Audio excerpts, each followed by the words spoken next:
MMA Locker. Hey, how's it feel to put on a star-studded event like this?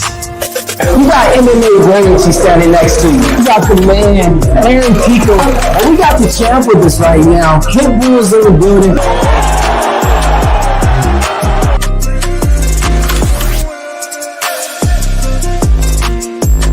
Kicking ass, taking names. Let's put it on the 666. There you go. Take me into the locker room with you. When you're walking into that octagon where they announce your opponent, how do you feel when you go into there? I'm just gonna go in there and do my thing, and I think the finish will come. Having your friends and family out there is like the whole other film.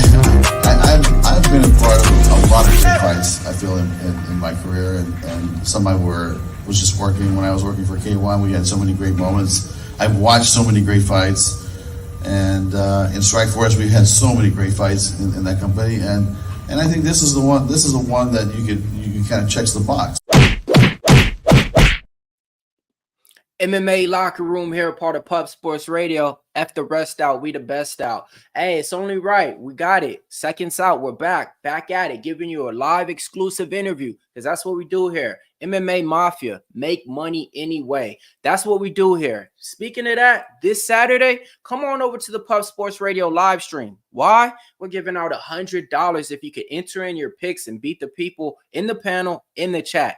Easy as that. Shout out to everybody who's been getting their money. You're looking at a one-time champion right here. So see if you can beat me and get your money up. But whew, what about last week, man? How'd you guys do out there? UFC Mexico. Did it entertain you guys? Was it everything you guys thought it was? Did Brandon Moreno drop the ball? Nah, man. He just got beat, man. That's how it goes sometimes. You can't win every fight, man. It's just you know how it goes. And when you got a dog in the main event against a talented fighter, sometimes those dogs be barking. So shout out to Brandon Royval for going in and getting that win. And, everybody else out there that was doubting him, ain't nothing to doubt no more, man. But hopefully you guys made some money last week. And, you got that money last week and you're transferring over to your account this week to make some money on UFC Fight Night Rozenstruik versus Gaziev. All right. Now, look, man, we got a lot of entertaining fights coming up. I mean, they're saying, hey, forget about the Apex.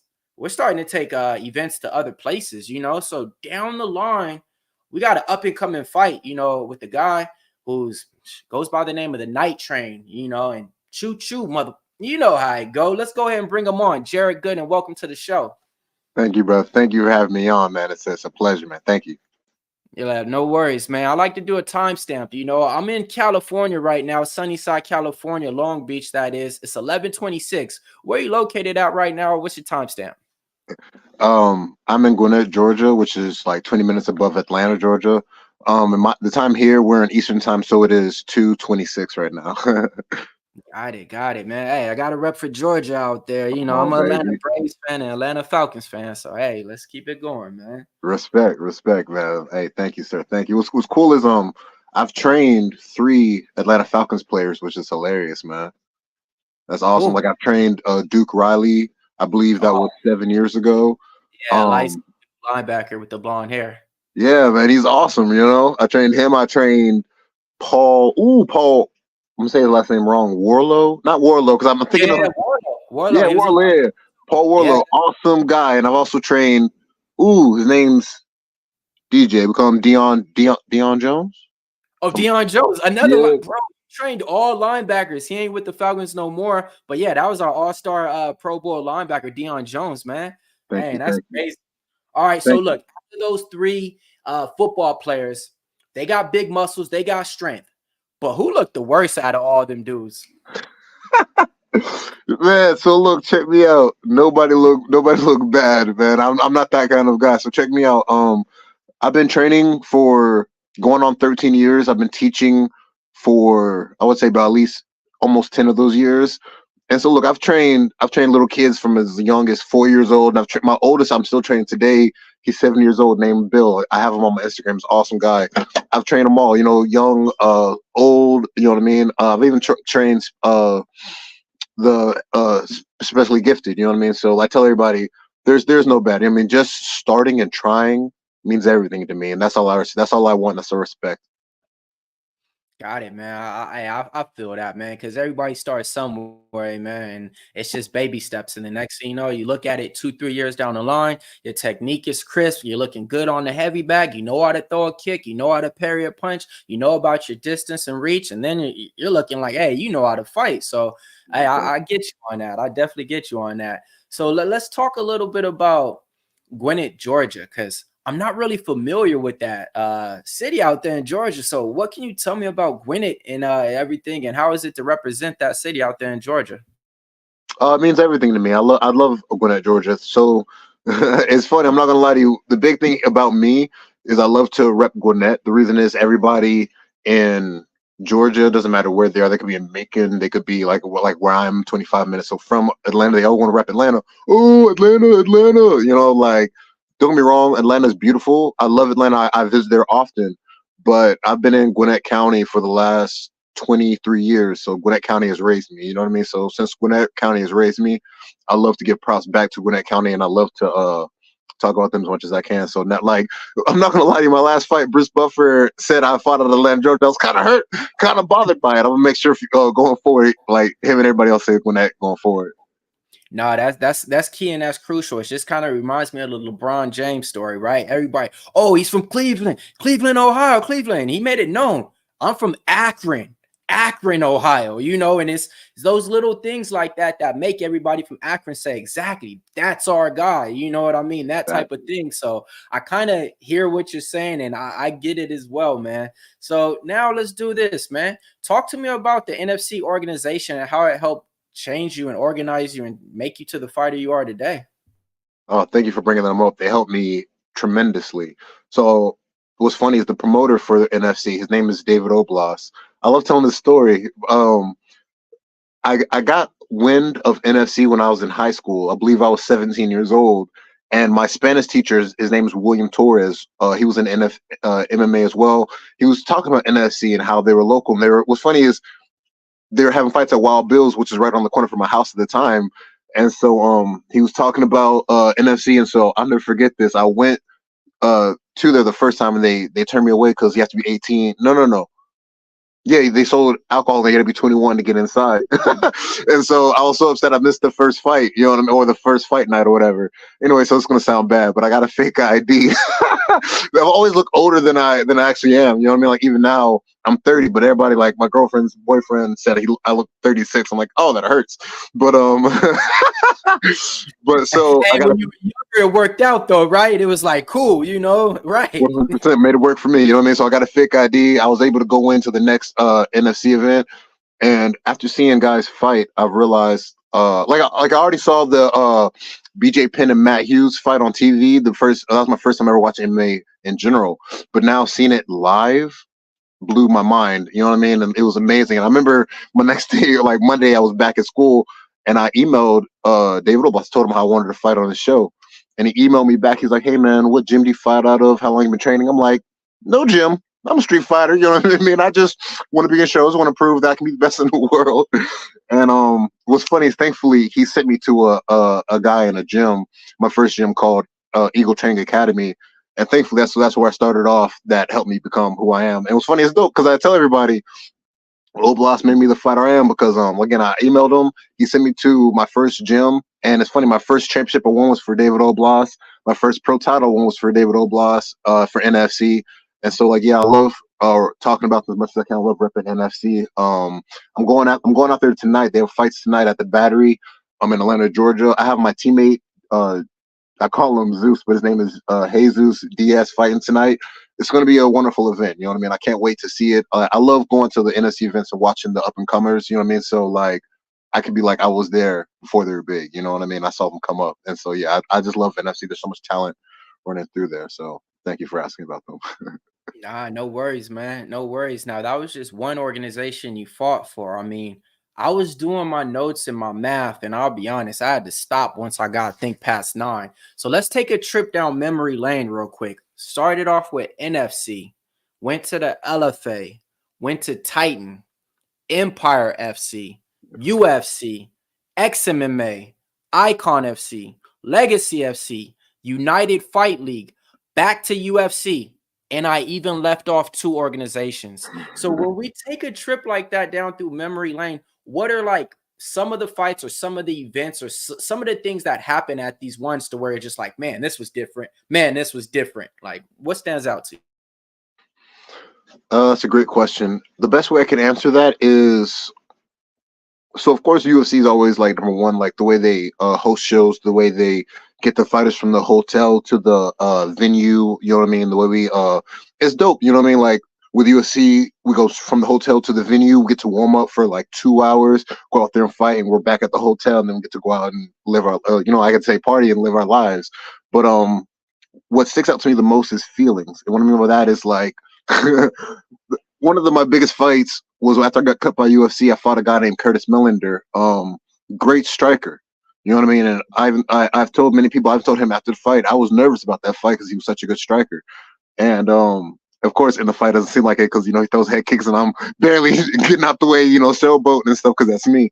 Because, like, that's me when I'm at home. You know what I mean? Like, I felt amazing. That's what I mean about feeling. I just felt on a different level that night. And there's many times there that I felt that same thing when I was fight for Titan. I can't remember his name. I know it's Trent. I think it's Trent McCowan. I was the main event for them. I had my boy Nasty Nate Williams in my corner. And again, just the feeling the whole time there, you know what I mean? Like, even going back to Curtis Millender, we were in New Orleans, man. That's our first time ever being there. We go walking the streets, hearing the live music, and we were there through the Final Four, so all the colleges were there, and just, oh, it was amazing, bro. It's just, that's what gets me the most, you know what I mean? Like, when I go to wherever I go to fight, when I get to walk the streets and feel something, you know what I mean? Like, it's like I believe in, how to say, spirits and all that stuff, you know what I mean? Like souls and all that. And there's a feeling like being in the UFC octagon, there's a feeling when you step in there, you know what I mean? Like, you can feel the souls that have fought there, you know what I mean? Same thing what I mean when you walk the streets, when you walk a city at night or during the daytime, you can feel the history, you know what I mean? And it resonates with your soul. Same thing with me. And that's what sticks out the most to me is moments in cities like that led to great nights and fights. Yeah, no, speaking about something that you just mentioned, I mean, Curtis Millender, yeah, definitely a friend over here at the locker room. Yeah, man, you was able to get him out there, you know, by those leg kicks, but that's actually one of the boys here. So he told me about like those feelings that he got when he used to walk out to that UFC cage, and it was a crazy one, man. He said, whenever he walks out to that UFC cage, the dude gets hard. And I'm like, what the heck? He's like, I don't know what it is, but man, I get hard. Da, da, da. I'm like, what the hell? He's like, I don't know what it is. It's better than sex. Like it's just that. And I'm like, oh, all right. So I mean, it's just that feeling. I guess it's just that time. I've never been in a fight professionally or anything, but I could kind of relate it to like NBA games. I mean, games that I played in basketball. You go warm up in the gym right before for like an hour. Then you go sit down, get your Gatorade and relace up your shoes. And you're like, all right, man, I go in like an hour. Like compared to those games that you just go to at the park and you're like, you got 15 minutes, go stretch and play. And you're like, bro, like what? So yeah, man, that environment definitely can make a change on the way people feel and the way people fight. But with that being said, talking about your fighting style and what makes you a must fighter to watch. Thank you, sir. My fighting style, I'm an opportunist fighter. What I mean by that is, like Mike Tyson said it the best, you know, everybody has a plan until they get punched in the face, you know what I mean? I believe every fighter goes into a fight with a game plan. Can he execute it is the question, you know what I mean? And so I have a fight coming up May 11th. I do have a game plan, quote unquote, or guidelines is the best way to say it. And other than that, I'm just go out there and execute. You know what I mean? So the best way to describe my kind of fighting is I'm an opportunist kind of fighter. Whatever you give me, whatever I see available, I'm going to take. You know what I mean? Like, so if I see your leg there, I'm going to take it home with me. If I see your arm, I'm taking it home. What makes me a must-see fighter is I'm a finisher. You know what I mean? What I mean by that is I have 32 pro fights. Out of 32 fights, I have 23 wins. Out of those 23 wins, 18 of those are finishes. That means only 5 men have made it to the judges with me. So I like to finish people. And it's funny how you're telling me how Curtis Millender gets hard before he goes out there for a fight. Hey man, whatever works for a fighter, you know what I mean? I get hard and I get off by finishing fighters. You know what I mean? And like that's what gets off to me. Like it's funny because we're talking about this because You know what I can't stand? Like not what I can't stand, but I think it's funny when pro fighters post beating up day one people on social media. You know what I mean? Like I have many friends who post beating up again day one people on online or on Instagram. Like, oh, look at me, I'm awesome. To me, that doesn't mean anything. You beat somebody in the gym, congratulations. I have hundreds of hours of tapes of me beating up people. You know what I mean? I don't release it because it means nothing. What matters is doing it out there in front of the lights. You know what I mean? That's what means everything to me. That's why I like being in the UFC fighting the best guys in the world. You know what I mean? Like that's what I love. You know, I'm fighting the best guys in the world. You know, when I fight for the NFC, I'm fighting the best guys in Georgia. I'm fighting the best guys in the Southeast. You know what I mean? But now I'm fighting the best guys in the world. There's nothing like this. You know what I mean? And finishing the best guys in the world. That's what gets me off. That's what gets me hard, man. That's the best feeling in the world. That's what's better than sex. I mean, and it got to feel good to be fighting for the best organization in the world and to be back in it, you know? So it's like everybody, some people don't get that second chance, you know? And, you know, it seems like the UFC gave you another second chance. They know you're a game opponent, know you ain't going to turn down anything, and they know what they're going to get out you. So, yeah, man, it got to be the best feeling in the world to actually to see what you did after you got out the UFC still pay dividends to get you that call back, right? Yes, sir. Yes, sir. It's a great feeling again to be to come back, because you're right, not many people get to come back. If I could share a little something with y'all, I'll admit one of my darkest moments in life was getting cut from the UFC. You know what I mean? Like that's been my dream since I was 15 years old. You know what I mean? And I finally did it. You know, I got a knockout during it. That was awesome. But getting cut, man, I went through a wild depression. You know what I mean? But that's why, like, it just pushed me harder in my fight to get back. You know what I mean? And that's why I'm glad I'm back, man. Like, so real quick, if I can say anything to anybody, man, like, I don't know if I'm a role model like that. Like, I tell people I try not to be not. I don't try not to be. It's just like I live for me. You know what I mean? I'm not living to like, oh, I'm living to like by these guidelines of life so I could show the next generation to be better. I'm living for me. You know what I mean? And so like, but I do want to say, if anybody does take anything from me, it's don't never quit. You know what I mean? Just because you fall, you stumble, get defeated doesn't mean you're done. Failure is only final when you accept that it's failure. You know what I mean? Thomas Edison had 1,000 failed experiments. Before His he got 1001 experiment was the light bulb, and it worked. He had his 1,000 failures before he succeeded. You know what I mean? And I feel that's huge in the world nowadays. Like people fail and they want to give up. You know what I mean? I can't tell you how many great fighters that I know that I've trained with that they've lost one time, and they're like, "Oh, I can't be Floyd Mayweather. I can't be Khabib, so I'm done. I'm gonna go do something else."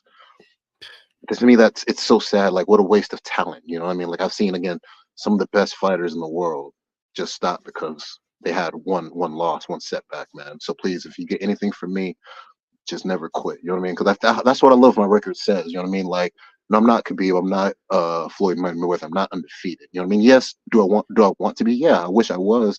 But not. I don't say I wish I was. It's that I can't be. You know what I mean? I was. I went 6-0. Lost my 7th pro fight, and I got back up. You know what I mean? I've lost 9 times, and I keep getting up. You know what I mean? Like, so again, if anybody could take anything from me, just never stop fighting. It's never over until you want it to be over. Man, I love that message right there. That's actually something I end up telling Curtis time and time again too, man. He took a couple of losses, you know, back to back, and he started talking this retirement stuff last year. And every single time I talk to him, I'm like, bro, we ain't retiring, you know, like then he's on a 6-fight win streak right now. You know, so everything turns around, and you know, giving you your flowers too. I mean, just let's talk about it. I mean, you started off in the UFC, I think 1-4, right? Yes, sir. All right. Then after that, you know, you had certain people, you know, the critics, oh, he's this, oh, he's that. All right, cool. You could have easily just went off in the scene, have a fight every once a year just because they need somebody to show up in a local town or something. You didn't do that at all. You know what I mean? You turned it around into where it's like, hey, I'm still doing this. I'm still a mixed martial artist and I'm still fighting. So, I mean, yeah, I think that's definitely a lesson to be learned. And like you said, not an undefeated fighter, not a highly acclaimed prospect that everybody's talking about or supposed to be Sage North. None of that, but a great mixed martial artist who got that fight in him, right? Yes, sir. Yes, sir. Thank you, 100%. You know what I mean? I love that that saying. Doesn't matter of the size of the dog in the fight. It matters about the size of the fight and the dog. You know what I mean? I love that. You know, it's like no lie. One of these days, like I'm a welterweight right now. I fought middleweight. One of these days, like I would love to be welterweight or middleweight, going up to heavyweight, knocking out the heavyweight. You know what I mean? Because they like I love. I hate out there like, oh, it's the heavyweight's the baddest guy in the world. Like man, when John Jones was light heavyweight champion and whoever was, you know what I mean, heavyweight champion. In my mind, John Jones was a better man than like when John Jones was light heavyweight champion and Brock Lesnar was heavyweight champion. Don't be wrong, Brock Lesnar is a great fighter. You know what I mean? He did wonders, but I believe John Jones would have and still could beat Brock Lesnar. So I believe he's really the baddest man in the world. You know what I mean? Like I hate how they always just give it to the heavyweights. You know what I mean? Yeah, yeah. No, you're right. You're right. They kind of do. And just like Francis Ngannou, right? They're like, oh, the baddest man. Well, I mean, I seen him lose a couple of times. I seen him stand around and didn't throw any punches versus I think Derek Lewis. So I don't know how bad we talking about, but I didn't see some bad 155ers out there, you know, and it's like they don't get the credit, you know, and stuff like that. So now I hear you on that. So let's talk about training though, because one thing that I noticed is some fighters, they're great at jiu-jitsu. But when it comes to striking or stopping a takedown, they're horrible at it, and they don't do anything to try and improve it. Even at the gym, I mean, they could still be at the gym, and they're still drilling jiu-jitsu. They're still drilling other techniques instead of putting together a specific game plan in the time. Like, hey, I'm going to do 3 to 6 months just on takedown defense and go over here to this camp. How do you feel about fighters like that don't take that time to improve in what they're bad at, that just like to showcase what they're good at? It's a good question. Like it's a toss up for me. It's like a toss and a quarter in there. The reason I say that's because what I believe in is every fighter when they're working, they're working on, like, think of a chef. They're working on their own recipe. You know what I mean? And once you find your recipe, once you find what you're good at, you want to hone in on that. You know what I mean? You want to make that recipe the best recipe in the world. You know what I mean? That's how I see fighting. Like my style, I'm an opportunist fighter, and I believe I've shown that my last fight. But I want to keep showing that all my next upcoming fights. You know what I mean? And trying to see the best way to explain it is because, like, again, I have a recipe, and like when I'm about a recipe is my jab is second to none. My jab is amazing. You know, I show it in all my fights. I'm going to expose it more in my upcoming fights, but my recipe is my jab. You know, and that's what I'm working on, man. I'm perfecting every day, and I'm also, like I said, I do believe I need to work on my ground game. You know what I mean? And I need to work on getting up and all that stuff. So I am as well. You know what I mean? But to answer your question, some people have found the recipes. Like some stand-up guys have found the recipes. They're like Francis Ngannou. He's like, if I touch you one time, you know what I mean, you're going to sleep. It's like to me, Francis Ngannou when he was in MMA is the MMA version of who's that boxer, heavyweight boxer? Ooh, Wilder. Yes, he's like the MMA version of Deontay Wilder. If he just touches you one time, you're done. You know what I mean? So he didn't really need to work on wrestling or jiu-jitsu or any of that stuff until he lost to Stipe. So to answer your question, I do believe people need to work on what they lack, what they feel like they need to work on, but not everybody wants to do it. Some people just want to work on what they're good at and just keep honing on the recipe. Would I say it's wrong? Like, to me, again, I would say it's wrong because I believe either you evolve or you die off like the dinosaur, you know? But again, I won't knock it if some guys like I'm trying to think of somebody right now, like Bobby, well, I would say Bobby Green, but he just tapped out Tony Ferguson, you know what I mean? Like, he's mainly a stand-up guy, you know what I mean? But yo, surprisingly, he tapped it. I wouldn't say surprisingly, but he was like, shocked the hell out of me with that arm triangle. You know what I mean? And like Tony Ferguson is known as this great jiu-jitsu guy, like 10th Planet and all that. You know what I mean? And he's never submitted. You remember when Derek Hughes had him and he didn't tap, he's been in some stuff to where he didn't tap and didn't do this, and yeah. And then Bobby Green got him. That's why I was like, what? You know what I mean? Like, yo, Charles Oliveira had Tony Ferguson's arm locked out in that arm bar. You know what I mean? No tap. You know what I mean? And respect. You know what I mean? But hey, something Bobby Green has, hey, he got it. You know what I mean? But again, so look, he's so, I believe some people do work on the stuff and not everybody knows it. You know what I mean? I think I know I'm one of those fighters. You know, I'm working on a lot of stuff. Not people can see it. I sadly haven't shown it that well yet, but believe me, it will shine brighter my more upcoming fights. Yeah, I mean, you still young in the game, to be honest, man. Barely 30 in the game, right here in the middle of your prime. So yeah, you pretty much got plenty of time. Let me ask your opinion on this though. MMA fans are crazy nowadays. Do you ever listen and watch maybe some of the prediction show people and see how they're gonna say you're either gonna win or how you're either gonna lose? And you're just like, bro, you don't even know how to throw a jab, but yet you're giving a 15-minute breakdown on how I'm either going to win or how I'm either going to lose. Do you ever watch anything like that or get sent anything like that? Or what's your thoughts on that? That's funny. Yeah, I get sent that stuff all the time. Do I watch it? Yeah. If I'm being honest, 100%. The reason is, I'm trying to think of the best way to explain this. I have ADHD, so I do love attention. You know what I mean when it comes to fighting. And I use it as fuel. You know what I mean. So like even my upcoming fight now, a lot of people are predicting I'm going to lose and all that stuff. You know what I mean. Hey, so I love that saying. Everybody opinions are like buttholes. Everybody has one. You know what I mean. So like everybody is deserves their right to their 2 cents. You know what I mean. I ain't gonna lie again. I love it. You know what I mean? Like I love when people count me out. I've been an underdog my entire life. You know what I mean? And my upcoming opponent has a lot of good accolades. You know, I believe he's ranked. I think somebody sent me that he's ranked in the top 100 of best strikers in the world or something like that. Great, man. Like it's gonna look good on my resume when I knock him out. You know what I mean? Like it's just. I don't know. Like I said, so you asked me if I watch that stuff. I do. I love to watch it. I love when they count me out. And like I said, I love to because I love to go back and see if they're going to go back and go, oh, well, I was wrong about them. You know what I mean? That's what I love to go back for it. But not a lot of people have the balls to do that.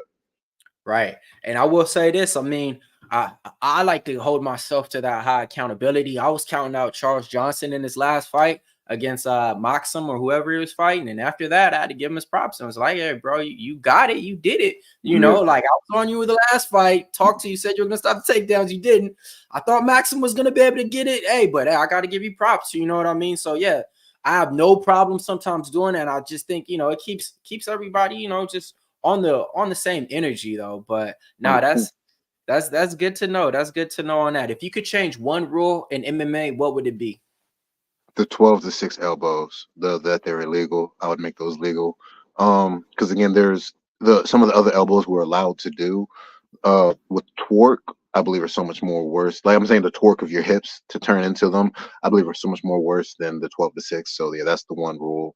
Well, again, that's the one rule I would change first. The second rule is like knees and kicks to the face on the ground opponent. I ain't gonna lie to you. I would love to get somebody in side controller or north-south and just rain down hell on some knees. But again, you're like, look, I say that, but the reverse is true. So like, again, I love to get ready for all of it. You know what I mean? So those are the 2 rules. Those are the 2 rules I would change in WWE and fighting to make it better.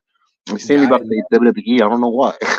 Nah, it's all good, man. What's your thoughts on the champ in the division in the weight class? I mean, seemed like Leon Edwards got the belt, but I was just asking somebody, and I was like, "Hey, Leon Edwards got the belt, right?" He was like, "Yeah, I think so." It seems like, you know, like some people don't even know who the champ is in the division. What do you think's going on with the division right now, and how's it looking in your eyes? The welterweight division is very interesting. What I think about the champion, he's a great champion, in my opinion. The reason I say that is because Dana White came out recently and said for UFC 300, he went through 3 opponents with Leon Edwards, you know what I mean, and nobody wanted to fight him. So I think stuff like that people don't get enough recognition for. You know what I mean? Like, yeah, Dana White came out and said it, but not enough people are putting enough respect on Leon Edwards' name for going through 3 people that didn't want to fight him. You know what I mean? Again, this is the champion. Like, dude, let the champion's name cross my email, man. I'm on it immediately, you know? So Leon Edwards, again, is a good champion to me. He's a fighting champion, nothing but respect. My thoughts on the weight class, in my opinion, it's the hardest weight class there is. You know what I mean? Like, it's not 170, making 170 is not crazy. You know what I mean? Like, look at, what's his name? Anthony Joshua. If I'm saying his name, Anthony Joshua, right? Yeah, Anthony Johnson. Ooh, who am I saying? Anthony Johnson, I think, right? Rumble. Oh, Rumble Johnson. Yes. Yeah, Rumble Johnson. Rumble Johnson. Like, he ended up fighting at 205, but he used to make 170. You know what I mean? So I think 170 is like the I wouldn't say an easy weight class to make, but the more natural weight class for most men. So to me, the 170 weight class is talent. My thoughts on this, I'm gonna run through it like wildfire. You know what I mean? Like I got my second UFC kill back in December. I'm looking for my third coming up in May. Like I said, I'm just looking to start the killing streak, man, and just racking up kills, man. Get all the way to the belt. Man, you ain't lying, man. 23 wins, 18 finishes. I mean, some fighters can't finish their lunch. It seems like you don't got no problem with that. St. Louis, May 11th. I mean, they ain't going to the Apex no more. They're going to St. Louis, and St. Louis got those same vibes of those New Orleans vibes and stuff like that. So I think it's going to be a hell of a fight card, but they don't even got a main event yet. So tell us a little bit about May 11th, your opponent, Kevin Jousset, and what you plan on doing in that fight. I'm glad you said his last name. I like people been asking me, and I just been like Kevin, whatever. No. I just didn't know how to say it. But my thoughts on him. He comes from a good school. I believe he comes from the same school as like Israel Adesanya and Alexander Volkanovski. Comes from a good school. Yeah, city kickboxing, right? Yeah, I've watched 2 of his fights just to know who the guy is. He's good. You know what I mean? Like he's in the UFC, so it's funny, man. It's funny. A lot of fighters are what I call on the Conor McGregor effect. What I mean by that is like they just want to talk trash about their opponent. Oh, F my opponent. He's nothing like me. I'm the best. You know what I mean? Like, man, we're fighting in the UFC. Everybody I fight is the best. You know what I mean? The best where they come from. You know what I mean? That's why I love what I do. So my thoughts on my opponent. He's a great kickboxer. He's a great fighter. You know what I mean? I believe he has submission wins as well. This fight's going to be exciting. So like all I can say to it, you know what I mean, is I'm coming for the kill. I know he is as well. How this fight plays out, my game plan going in is I know I'm going to out jab him. You know what I mean? I'm heavy in boxing. You know, I do everything. I do boxing, kickboxing, Muay Thai, jiu-jitsu, judo, all that stuff. I'm really heavy into boxing, and I'm big in whoever wins whoever can establish their jab more than likely is going to win the fight. You know what I mean? And watch any of my fights, I'm a jabber. You know what I mean? That's who I am. So I know I'm going to out jab my opponent. And what's funny is their gym have problems with the jab. You know what I mean? Like you saw Izzy just lost to Strickland only mainly because of the jab. You know what I mean? I've watched that fight at least 5 times since it happened after watching it live. You know what I mean? Like I couldn't believe it. Like Strickland shocked me and a lot of people I knew, you know what I mean, by doing that. So yeah, I believe their gym has a lot of problem with the jab. That's my specialty, and I'm gonna go out there, I'm gonna jab them to death. Hell yeah, man. Yeah, no, you're right, man. Everything gets set up off the jab. Some people don't use it enough in the MMA sport, and if they did, everything else flows off of that. You already know too. So let's talk about sportsmanship, man. What do you think about the new signing of Michael Venom Page to UFC? And what did you think about his one classic knockout over Cyborg? Yeah, man. So look, congrats to Michael Venom Page and congrats to the UFC for acquiring him. I think it's a great addition to the UFC roster. Man, I ain't gonna lie to you, I want to fight Michael Venom Page. I've been wanting to fight him for years. It's just like like something about him annoys me, you know what I mean? And you asked me about the Cyborg fight, man. Like that's what really annoys me. It's like, so look, he's a phenomenal fighter, a great fighter. He's a great counter fighter. You know what I mean? His knockout over Cyborg was insane. You know what I mean? The flying knee, the way he dented in his forehead, beautiful. What bothers me, what pisses me off about it, the sportsmanship is after he won, he put on the Pokemon hat and he rolled a Pokeball to Cyborg. You know what I mean? Here's what annoys me. Like, not only did you roll it to him, but you rolled it to where like it hit him. You know what I mean? Like where it like rolled into his legs, like that, like you were capturing him. Again, I'm all for sportsmanship and like entertaining the crowd, but that's too far. You know what I mean? Like if you did that to me or any of my team, bro, like everybody were like, if I'm in the case we're fighting again, my team were jumping on them, bro. Like that's so disrespectful. You know what I mean? Like that's lower than low. You know what I mean? But hey, again, a great fighter. That's just one thing he did that I really can't stand, and that's why I want to crap out of him for it and make money for it. You know what I mean? So again, I'm glad UFC acquired him. I can't wait to add him to my resume after I beat him as well. Yeah, man, that'd definitely be an entertaining, exciting fight, man. So yeah, man, right now we're gonna go through our random questions real quick, rapid fire quick questions. After that, I'm gonna give you the stage, shout out your sponsors, shout out your team, and we'll close it out on that. All Yes, right, sir. man. So Bruce Lee, Muhammad Ali, or Chuck Norris, who wins? Ooh, Muhammad Ali. Again, I'm heavy in the boxing, man. I gotta go give it to the best, the great Muhammad. Got it. All right. You and three other people walk into any gym, any bar, y'all taking out everybody. It don't matter who it is. Who's the other two people? On my team. My first has to be my coach, Kelly Davis. You know what I mean? This man. So look, it's funny, man. People walk into my gym and they're always like, "Oh, I don't want to mess with you, Jared. You're in the UFC." It's like, no, no, no, no. Like, yeah, I'm dangerous. Thank you for that. But the guy who's really dangerous is the man who trains me. You know what I mean? My coach. You know what I mean? It's funny, man. Like they see me, I'm a beast. I'm like, nah, you gotta get the beast who's training me. That's the guy who's really scary. So, first guy on my team is definitely my coach, Kelly Davis. Second guy on my team has been my best friend, Dominic. I call him Dom. I've been running with him for going on 13 years. We met at Publix, you know what I mean? Just like my ride or die, he's my brother, you know what I mean? And he's yeah, definitely my second guy in the fight. Got it, man. Got it. All right. So no money needed at all. Who is one person you just want to fight? I mean, it could be a mailman who don't deliver the mail on time. It could be the guy at Baskin Robbins who don't give you the double scoop. He gives you 1.5. It could be the guy at Starbucks who, whenever you order a coffee, he gives you that eye. Like, who is it, man? Who do you want to fight to where you just can't stand it? It could be a content creator. You're just like, bro, chill out. Like, talk to me. I appreciate you. It's funny. Somebody asked me this recently, and it got me thinking. The honest question, the honest answer is, if I could, I'd love to fight God. And I know that sounds really messed up. People are like, "Oh my God, how dare he say that?" The reason I say that is because, again, if you look at my record, I'm not a quitter. You know what I mean? Like, if I go to fight God today, he beats me up, best believe I'm gonna show up again tomorrow, same time, and fight again. You know what I mean? And so, to me, I'm not a quitter. I'm always gonna keep fighting. And so, fighting God, I know I would never win, but again, being second to the creator, because again, while fighting, I'm going to learn. You know what I mean? I'm going to learn to get better. You know what I mean? So again, being second to the creator of everything, I'm okay with that. You know what I mean? So if I could, I'd fight God. I would do it every day until I'm the second best in the universe.